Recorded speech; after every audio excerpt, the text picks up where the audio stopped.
ring Mummy up. I told Daddy and Mummy had to come too. Last time I told you a story, you were too interested in watching to see if Mummy was behaving herself. So you can sit right with Mummy this time and see that she behaves herself. Okay? Good girl. Now, for you big people, you big kids, we're going over to Canberra. Then we're going to jump west over to Wagga. Then we're going to jump west again over to Jerilderie. On that big farm in what they call the Riverina area of New South Wales, Mr. Frank had a horse, a big farm with lots of cows, cattle on it, that he used for beef cattle, and a dog that they called a red kelpie. Yeah. I had a black kelpie when I was on my farm. Do you like to hold out and look at that lovely little doggy? There's Doggy, and there's Mr. Frank, but he's in hospital there. That's later. Mr. Frank was riding his horse, and dear Doggy was a one-man dog, and wherever Mr. Frank went, the dog went. And he called him, of all names, got to check it to make sure, Boof. What on earth would you want to call your beautiful dog a boofhead for? Well, when he was a little puppy, everybody looked at him and said, that's a boofheaded looking dog. But he grew up to be a very, very good little dog. And everywhere Mr. Frank went, Boof went. This day they're out and something happened. Mr. Frank doesn't exactly know how it happened, but going down a steep slope and the horse slipped and fell over and rolled on Mr. Frank. Ow! He got squashed under the horse.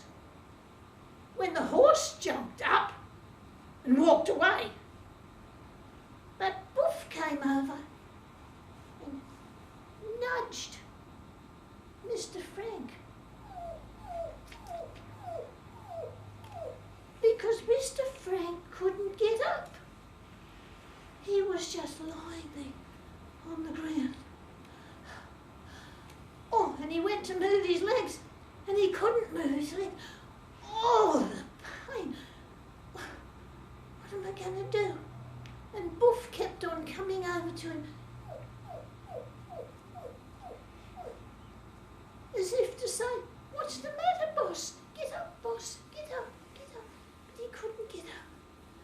And he thought, what am I going to do? He didn't have a mobile phone. He thought, the only thing I can do is get back to the house, which was up the slope about, for big people, about 3/4 of a mile away.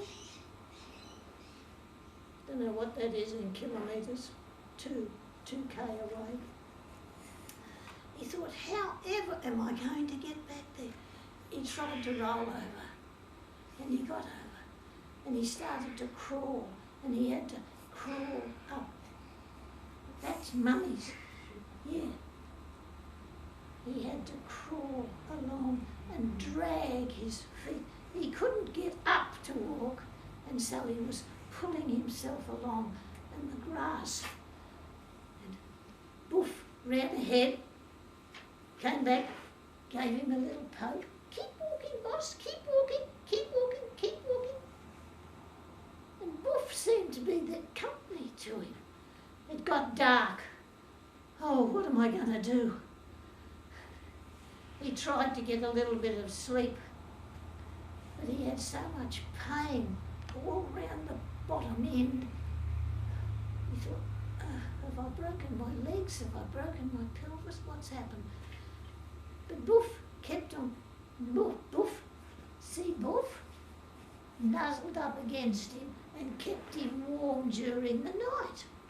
He woke up the next morning after having little bits of sleep through the night, crawled along in the grass all through the day, crawled along. Oh, I've had it. And Boof kept on running ahead as if, this way, boss, this way, boss.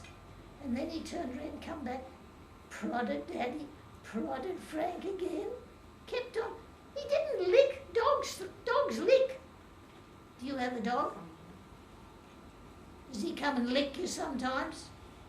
Yeah, Boof never did. Boof never licked, but he always put his little paw out and gave Boss a little pat, pat, pat, pat. Can you keep walking, Boss? Keep crawling, Boss. Keep crawling. Mr. Frank said, if it hadn't been for Boof, I'd have given up long ago. One night, a little way towards home. 2 nights, a little bit nearer to home. The next morning he woke up. Oh, he could see the house. Oh, but I've got to get there because that's the only place there's a phone. Oh, he finally climbed up the edge of the house, up the step. Oh, got to the phone and rang up his mate that lived about half a kilometre away. Can you come and help me? Ring the ambulance. He came. He said, what on earth did you do to yourself, Frank? I said, oh, fell off the horse. How long before the ambulance gets here? Should be here soon. I rang it before I left the house. They'll be here soon. The ambulance came and they put Mr. Frank in the ambulance and took him to the hospital. You know what Boof did? Boof wanted to get in the ambulance and go with him. No, you can't go in the ambulance with your boss. And Boof started to get real upset. So the man that rang the ambulance took Boof, put him in the car, and Boof stood up and looked out the window and watched the ambulance go all the way to the hospital. And so they took a photo of Boof and they took a photo of Mr. Frank in the hospital. And Mr. Frank said, if it hadn't been for that dog, I'd have given up long ago. I think it was only Boof that saved me, and now I'm alive. Dogs can be very good little pets, and dogs can be very good little animals that help to save people too. So I hope you can remember, doggies can be very good little helpers. I'd like to give you that, love, but I can't get a photo. It's the only picture I've got. Would you like a picture of that one? You haven't got a photocopier here, have you? Yeah, we do. Yeah, there's one. There's one out the back. There's one at the back. Can you photocopy one for her? There's a story in the Bible that says when the flood came, God said to man, I have put the fear of animals in you so that they won't come and annoy you. But I don't think the fear of man is in some animals. They still love us.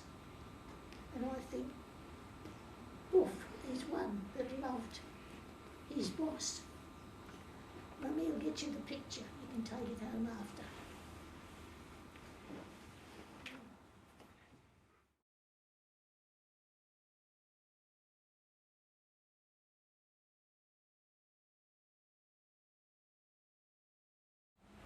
Now, I don't know about you people, but I want to know what actually happened to Frank. You never told. Did he have broken legs? Did he have a... Broken pelvis. He had a broken pelvis. No wonder he couldn't crawl. My, oh my. Yeah, I mean, for him to be out doing that for 2 full days, 2 full days. I mean, what did he eat? Nothing. Drink? Nothing. What? It rained one night and he said he got some juice from some of the grass that he was crawling through. Spare me. I mean, that's a story on its own. Anyway, thank you very much for that. That was excellent. For the last 2.5 years, my wife and I have been enjoying what you've been enjoying, and that is, 18 months of rest so far. They just lock you up at home and just stay there. It's okay, fine. But, you know, with technology like we have today, I mean, you talk to people all over the world. And our granddaughter, she decided to up and leave Sydney and be a paramedic.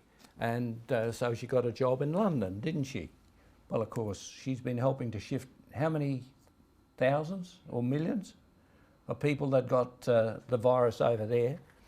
And we moved from where we were living for 18 years into the retirement village at Cooranbong now. And I've never been so lazy in all my life. They do everything for you there. And so it's been a real blessing.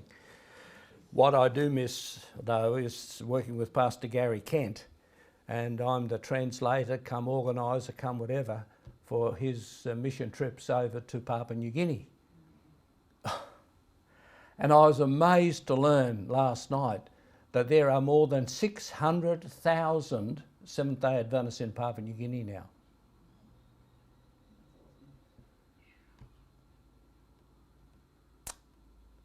That's a lot of people.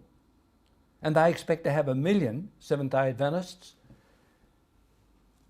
by the year 2025. And so they don't do things by halves. But we haven't been able to go there. We were supposed to go last year, and we were given the assignment to be the presenter at Omara, and I'd been the principal of the layman's training school there, and they have about 200 students, and they provide approximately 70% of the pastors that work in Papua New Guinea because, well, just stop and think of it this way. TMI, that's total member involvement, they organised 2,000 evangelistic campaigns. So you needed 2,000 preachers. And they were getting something like 30 from the General Conference, 60 plus from Australia and New Zealand and the islands of the Pacific, and the other, what does that leave? 1,900 preachers with a local preachers that are there, presenting 2,000 evangelistic campaigns. If the average attendance is, say 100, which in Papua New Guinea is not too many, you're looking at something like, 200,000 people? If you're going to give them a brochure each, how many brochures do you need? And when you're running 15 programs, all of a sudden you start going into millions when it comes to printing and so on. And so we have no concept in Australia, just the sort of organisation that it takes to run a program like that up there. And of course, we have approximately 5 million of the population up there that cannot read. So how would you get them to have a Bible? And that's where the God Pod came in. Now, last time I was here, I showed people the God Pods, and they are an audio MP3 player that is solar powered, so you don't need to buy batteries. You just put it out in the sunshine, and it has rechargeable batteries in there, and then you can select whatever part of the Bible you want to hear, and you can hear it. Revelation chapter 1. Blessed are they that read and they that hear. That's God pods. It was in pidgin English, wasn't it? And that's total pidgin English. From Genesis right through. In the God pod itself, there is the full Bible in pidgin English. And then you have Steps to Christ also in pidgin. Pastor Harold Harker and I translated that back in 1967. And we knew what we were doing. We were translating, but never did we ever think of that it would one day be in the God pod in the Bible. And then we have 16 health lessons. We have 25 Bible studies in there. And we also have 104 Sabbath school lessons, which is based on the Kindies Bible stories, which gives you a Bible story every week for 2 years. And it's all in the one God pod. And so we ordered 6,000 of those, thinking that we were ordering a lot of Bibles. But when you run 2,000 campaigns, how many God pods is that per campaign? Just 3. And so, as it worked out, the COVID-19 put a stop to all of us coming. And we were expecting that each of those programs would baptise 100. And so when you run 2,000, that's 200,000 new church members. How are you going to provide churches for them? And so they'd also put into the planning that there would be 2,000 new church buildings put up. The one-day churches where the teams come in and they stand up the frames and put the roof on, and then the church members, they fill in the walls with whatever they can use in their local areas. And so when you organise programs like that, you have to think big. And that is where nothing means a tremendous amount when you put it at the end of one. You know, you've got 1 with nothing is 10, and then 100, and then 1,000, and then you've got 10,000 and 100,000, and you're still not enough. And so what have we been doing for the last 2 years? We were wishing we were doing that. And it's still on the program. It's just a matter of getting rid of this virus thing, and then we can get back up there and start to do something. But Pastor Kent has been doing a lot of filming in Australia. And last night, did anybody watch 3OBN at 8 o'clock last night? He was on the rabbit-proof fence. It's the story of 3 little Aboriginal girls who were taken away from their mothers and fathers, and they decided that they would go home. So they walked the rabbit-proof fence to get back to the Northern Territory. Yeah. So that was the story last night. So there's a lot of Australian films being done by Gary and his team at present. And so behind the scenes, the work of God goes on. And so the devil thinks he's upsetting the world. Let him. It means that people are starting to look for meaning in life. And so today I'm taking the service here on the high points of the Bible. Now, what on earth does that mean? We'll find out, won't we? Let's bow our heads in prayer, please. Our gracious God, we thank you so much that we can be here today worshipping you in a very small place, but doing a very big thing. And that is that we are worshipping the God of the universe. And I thank you that you have put high points into the scripture so that we can stand on the mountaintops and see the work of salvation being done by you. And we thank you for the Adventist Church that spreads this all around the world to get a rich harvest ready for you when you come, so that when Jesus comes, heaven will be full of people who love high points. And so take us now, I pray, be with us and speak the words that need to be spoken today. We ask, please, in Jesus' precious name. Amen. Now, let's work a bit of magic here.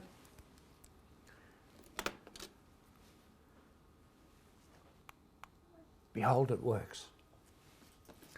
The Bible High Points is a sermon on the mountains of the Bible. And the first one, the Bible didn't talk about mountains until the time of the flood. 1,500 years went by, and then we have the flood, and here is Noah and his wife and their family of 3 boys and 3 daughters-in-law. I mean, to think there were only 8 people in the world, that blows my mind. And here they are floating around in the ark until God said, enough's enough, and guided the ark to go into the hiding place of Mount Ararat in Genesis chapter 8 and verse 4. And here we find that Noah and his family are experiencing God's protection. They had been saved from a world that was destroyed, and here they were in a boat that had suffered storms so large that patriarchs and prophets said that the devil feared for his own existence. Could you imagine the devil being frightened? That he was the one that was going to be destroyed by whatever storms there were? And so that was really, really some experience. And here on Mount Ararat, it was in that area that Noah's Ark was protected. The next mountain that the Bible talks about is to do with Abraham. One night, Abraham was woken by a dream. It became a vision, and then it became God talking to Abraham. He said, Abraham, I want you to take your son, your one and only son, and I want you to sacrifice him. Human sacrifice? You know, we know the story so well that it sort of no longer affects us in the way that it could. You imagine your little child, 3 years of age, and you have to sacrifice it. How could we? How could God expect us to do that? But it's one of the most amazing stories in the Bible. We're here on Mount Moriah. Abraham said to his son, come, we're going to sacrifice. Now remember, there was no Jerusalem at that time. There was no temple anywhere. There was not even an ark. There was none of that. Each individual head of the family would make a sacrifice wherever. And so it wasn't any big deal for Isaac. And he was glad to go with his dad and go somewhere. So away they went. And after a while, Isaac said, we've got the wood, we've got the fire, but where is the sacrifice? They had not taken a lamb or a goat. What would you have said if you were Abraham? And Abraham's answer is a classic, isn't it? What did he say? God will provide for himself a sacrifice. And so here we come to the top of the mountain, and Abraham turns to Isaac and says, you are the sacrifice. Now we don't know, because God didn't tell us what Isaac said at that time, but he could run away from a 100-year-old man. I mean, some of us who are in retirement villages now, and we look at the young people, you wouldn't have a chance. They'd get there first every time. And so he could have run away. but he didn't. And the story is about Abraham, but the hero is Isaac, really. And then when Abraham came down with the knife, the angel of the Lord spoke. Abraham, enough. What was hidden in the bush? The sacrifice that God had prepared. And the ram was there in the thicket. And so it becomes a mountain of, this thing's got a button on it. It becomes a mountain of substitution. Yeah, this is, every time I get one of these it never works, but this one here, it's good to play with. Thank you very much. The next mountain, the children of Israel have been in Egypt and they've been in slavery until eventually they said, Lord, you know, we've been here long enough. You've promised to take us back. And so he takes them to Mount Sinai. And what does God do on Mount Sinai?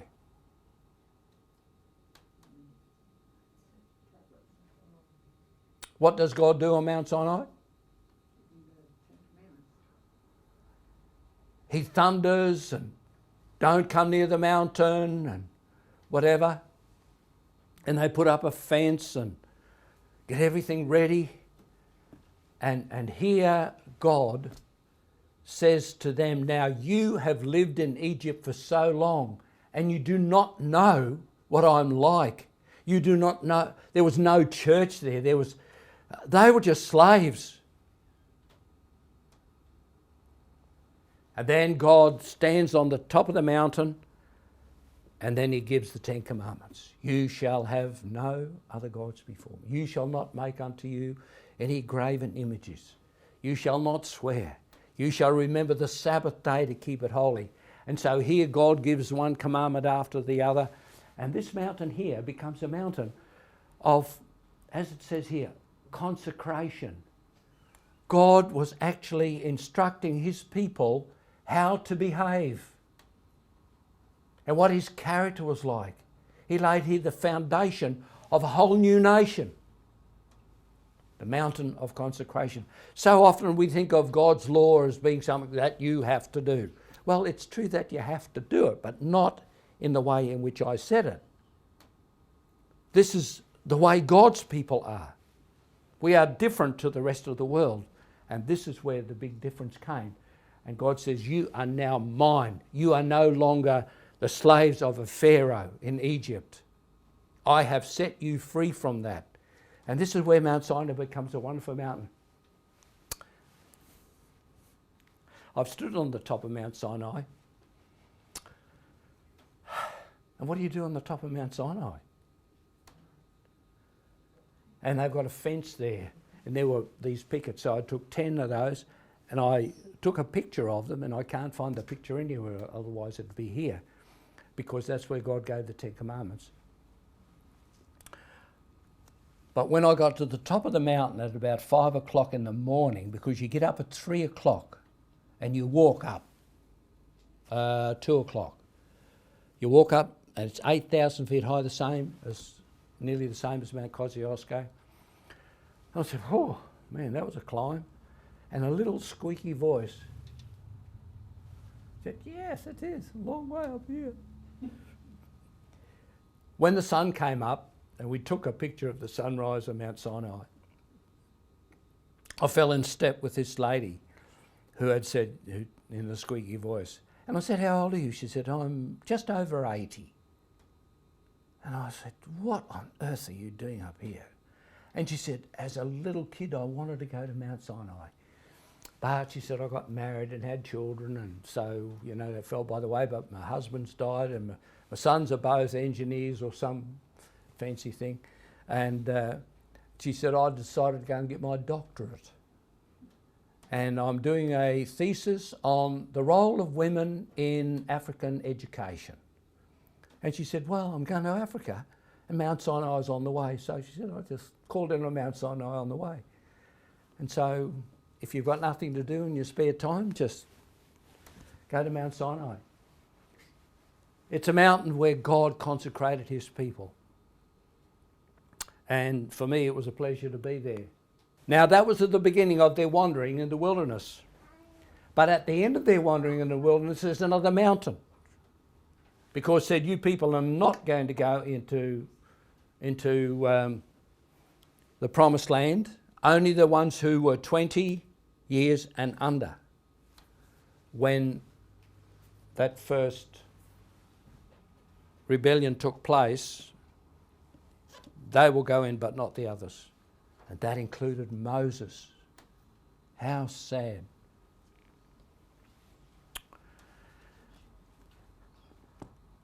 And he went to the top of Mount Nebo. And I've stood on Mount Nebo and looked across to across Jordan, across the Dead Sea, and then the River Jordan. Across there are the mountains of the Promised Land. And God revealed to Moses all the things that would happen, right through until the history of the cross and beyond and so on. And then Moses died. How sad, isn't it, that a man who did so much, God had to lay him to rest.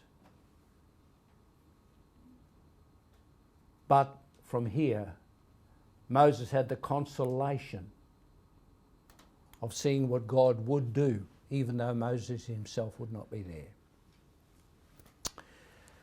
As I stood there and took pictures of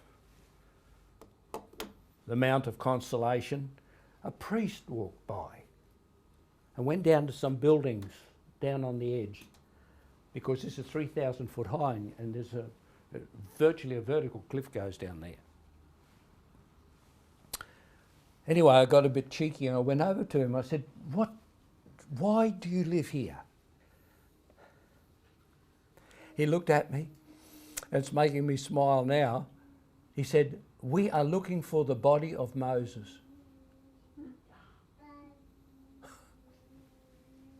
Hadn't he read the New Testament? No. The Mount of the Lord's house.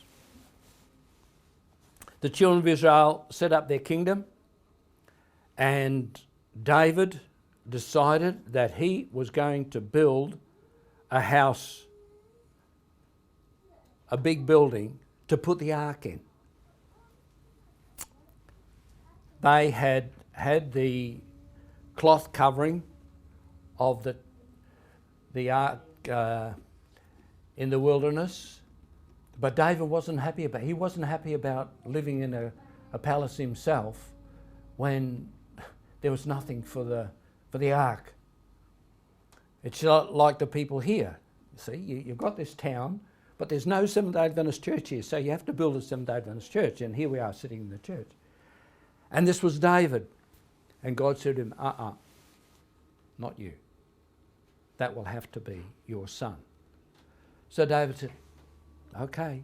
He drew up all the plans and started gathering all the materials so that when his son was able to build that, a lot of the things were there already. And so here we have a place which has been destroyed, to one stone not left upon another. But Solomon's temple had been what you could call the mountain of the Lord's house, a place of adoration. Because when you read the Psalms, they had psalms that they sang as they went to church. And the children of Israel would walk up these roads here, all these roads from right round the whole city, and they would go up to the Mount of Adoration. For them, going to church was just one of the happy occasions of their life. And that became the Mount of Adoration. Mount Carmel. Ahab became king of Israel, and he was wicked. Until God had had enough, and God's plan took place, out of somewhere came Elisha the Tishbite. And I think he was a tall man, a big man, with camel's hair and whatever, and he'd walk into the palace. How did he get in there? I mean, there were guards there. But the guards, they were overawed by Elijah walking in and saying to Ahab, it's not going to rain until I come back here and tell you that there'll be rain. Well, as a pastor, I'm not quite sure I'd want to tell Scott Morrison that, much less Putin, much less our friend in China. But Elijah did. And then he disappeared. For how long? 3.5 years. And Ahab went looking for him everywhere and couldn't find him. Elijah walked in and he said to Ahab's servant, tell Ahab I'm coming. No way. Anyway, I'll preach a sermon on that one day. That's a very good story in there. It's a story within a story. And here Ahab came and said, are you that troubles Israel? And Elijah said, no, you're the one that troubles Israel. You're the problem. He said, get all of your priests, come up to Mount Carmel, and we will have a prayer session. They can pray to their God all day, and I will pray to my God. And what happened? 3 o'clock in the afternoon, at the time of the sacrifice should have been done, we find that Elijah stood here and he prayed a very simple prayer. And you know, when you stand in the place where a mighty man of God prayed, it does something to you. And Mount Carmel to me is a very precious spot. And he just simply prayed, Lord, show them who's the God. And what came down out of heaven? Remember, it hadn't rained for 3.5 years, so there were no clouds around. And out of a cloudless sky there came the fire. And here it licked up the water, probably melted the stones, burned up the sacrifice, and Mount Carmel became the mountain of restoration, where God's people were restored back to God instead of to Baal. The king Ahab, he no longer mattered because the God of heaven was being worshipped again. And that's where we have the beginning of the restoration of Elijah and Elisha's time. We then have no more mountains talked about until you come to the New Testament. And here we find that Jesus gets his disciples. They go to the edge of the Sea of Galilee, and there they sit on a hill, and the people come, and Jesus tells them about the good things. Blessed are you. Blessed are you, the poor in heart. And here Jesus preached a sermon, and it became the mountain of instruction. Next one. Jesus is walking with his disciples, and they come to this mountain. And it came evening time, and Jesus said, I'm going up to pray.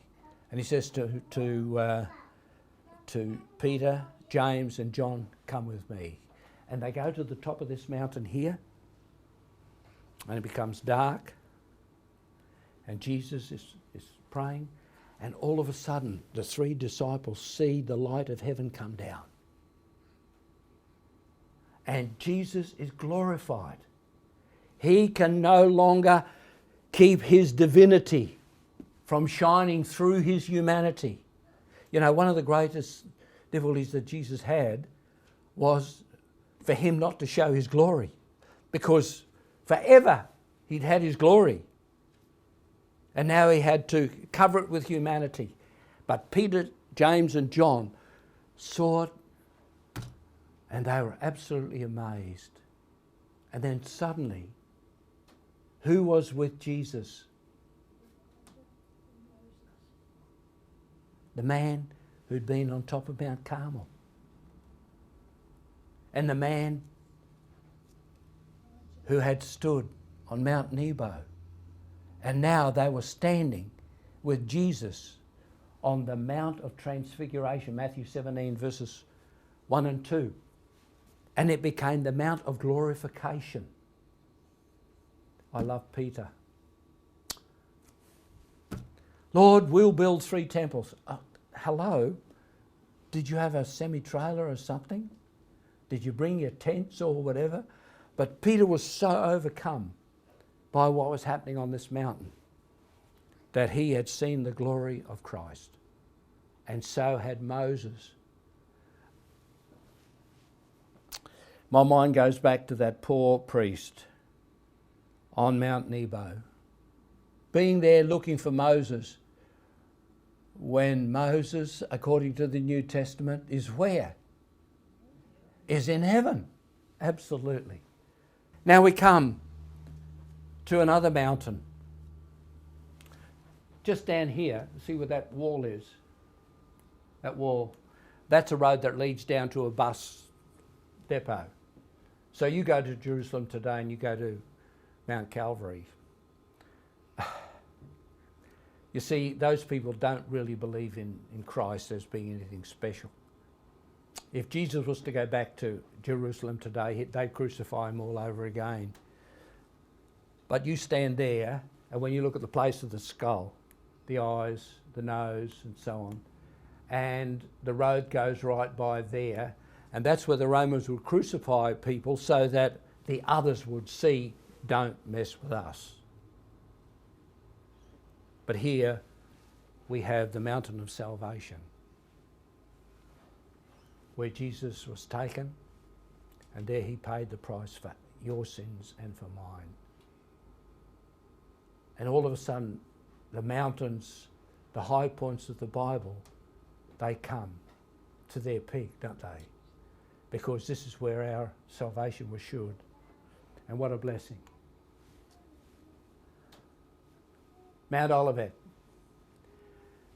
3 days later, God had proved his point, and now we find that Jesus rose from the dead. He spent time with his disciples, getting them ready, and said, I'm going to leave you, but I will come again. And here we're standing on the top of the mountain, and suddenly Jesus starts going up. And a cloud received him out of their sight. And Christ did something which had not been done since the time of Elijah, where a chariot had come down and the angels had taken. But there was a difference, because that didn't happen with Christ. He actually went up and he met the angels, the heavenly choir. What a day that must have been for heaven. You know, to think that here Jesus was coming back. He was coming back.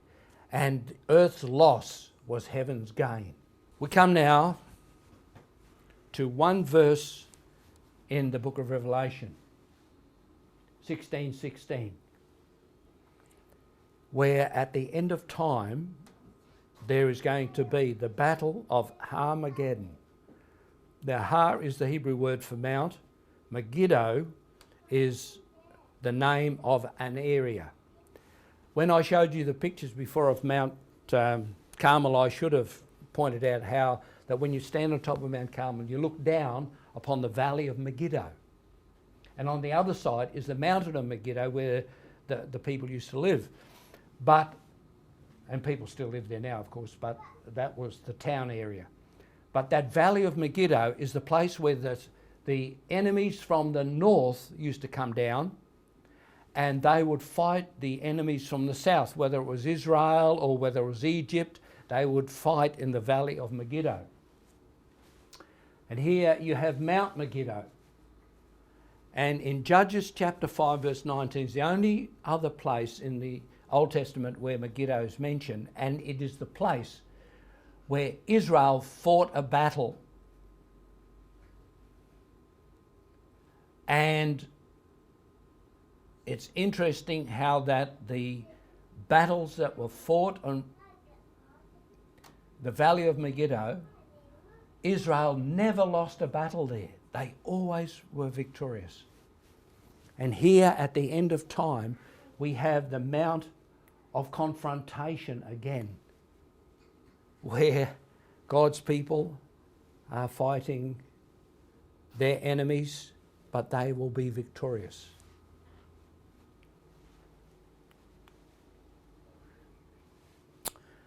And then we come to Zechariah 14. We come back to the Mount of Olives. And the Bible tells us that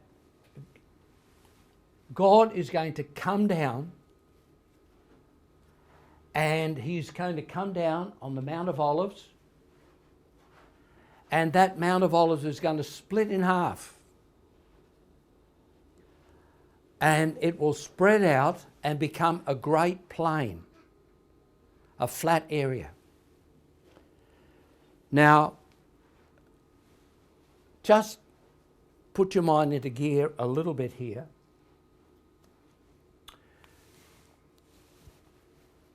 Ararat, protection. Moriah, substitution. Sinai, consecration. Nebo, consolation. The temple was adoration. Carmel was restoration. The Beatitudes, instruction. Glorification. Salvation. Translation. Confrontation.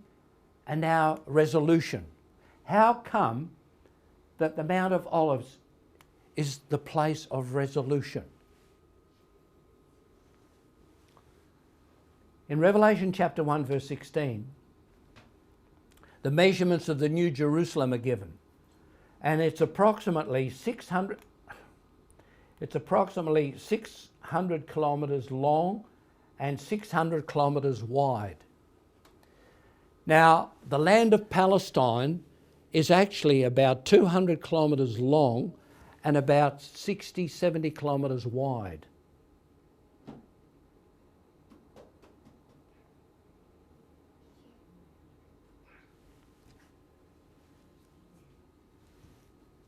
When the New Jerusalem comes down, and it is 600 kilometres long, it's 3 times longer than the whole country of Palestine. And if you take the sideways measurement, it's 600 kilometres long, but Israel's only about 60, 70 kilometres wide. So what is the New Jerusalem going to do to the land of Palestine? It's going to completely cover it. And the Arab nations around about. Sorry? Eliminate the Arabs, probably. Exactly. Exactly. And when you look at that, you think, wow, God is going to solve the Arab-Israeli problem very easily by just bringing the city down. And this is where, when you look at the New Jerusalem, 600 kilometres long, 600 wide, and 600 high. They're going to need pilots up there. I won't be out of a job, because I'm a pilot. My brother, my sister, when you look at the mountains in the Bible, it is the story of salvation. Because here is the New Jerusalem.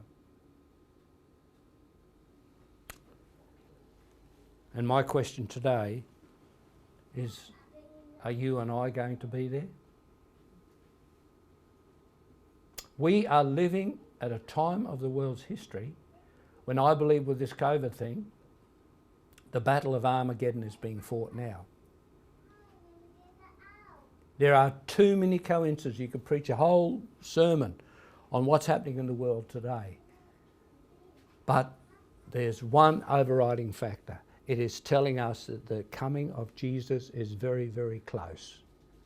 And every day we need to make our decision. Give yourself to God in the morning. Make this your very first work. Lay all your plans before Him to be taken up or to be set aside as His providence indicates. If you do that, then you and I are going to go into the New Jerusalem. May God bless you as you leave this house today.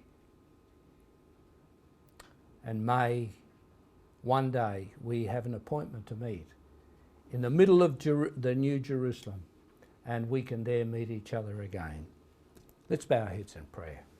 Our gracious God, we thank you so much that you love us so much, that you put this story of salvation into your word, that we can read it today and hear it as we meet from week to week. And so take every head bowed here before you, and the families that you represent, and the people who are watching this on the internet or on filming. May they too share in the wonderful blessing that we ask for ourselves today, that you will walk and talk with us because we invite you to do so, and help us to give ourselves every day to you and to walk with you right into the kingdom, I pray. Thank you for Jesus who made it all possible, and soon we will be in the city that you have gone to prepare for us. Keep us until then, I pray, in your precious name, for our sake and for yours. Amen and amen.